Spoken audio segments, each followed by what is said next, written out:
Good morning. നമ്മൾ പുതിയ വീടാണ്. നമ്മൾ പുതിയതായിട്ടും വേറൊരു വീട്ടിലായിരുന്നു താമസം. ഇപ്പോൾ ഈ വീട്ടിലോട്ട് മാറി. ഇപ്പോൾ നമ്മളിപ്പോൾ ഇവിടെയാണ്. വലിയ സൗകര്യങ്ങളൊന്നുമില്ല, എന്നാലും നമുക്ക് 3 പേർക്ക് ഇത് മതി. വേറെ കുഴപ്പങ്ങളൊന്നുമില്ല. ഇതാണ് മുറ്റത്ത് കിണറുണ്ട്. ബൈക്കൊന്നും വരില്ല കേട്ടോ. ബൈക്ക് അല്പം മേളിൽ വെച്ചിട്ട് നടന്നു വരണം. ഇന്നലെ കൊണ്ടിട്ട സാധനങ്ങളെല്ലാം അതേപോലെ കിടപ്പുണ്ടൊന്നും വാരി ഒതുക്കിയിട്ടില്ല. അതിനുള്ള സൗകര്യങ്ങളില്ല. പക്ഷേ ഇനി നമ്മൾ സൗകര്യങ്ങൾ കണ്ടെത്തി എങ്ങനെയെങ്കിലും ഒതുക്കണം. ഇതാണ് അടുക്കള. രാവിലെ പുള്ളിക്കാരി രാവിലെ കാപ്പിക്കുള്ള പരിപാടിയാണ്. സാമ്പാറൊക്കെ വെച്ചിട്ടുണ്ട്. വറുത്ത മീനുണ്ട്. പൊന്നു രാവിലെ ഇന്ന് ശനിയാഴ്ച ആയതുകൊണ്ട് സ്കൂളിലൊന്നും പോകണ്ട. രാവിലെ കളിത്തത്തിലാണ്. രാവിലെ വീടൊക്കെ അലങ്കോലമാക്കാനുള്ള പരിപാടിയാണ്.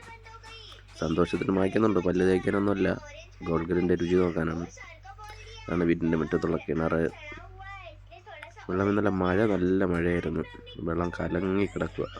പൊടിയൊക്കെ ഉണ്ട്. വയലായതുകൊണ്ട് വെള്ളം ഈ കളറിലായിരിക്കാം. വേനൽക്കാലത്തെ വെള്ളത്തിനൊന്നും വളരെ കുഴപ്പമില്ലെന്ന് തോന്നുന്നു. ഇതാണ് വീട്.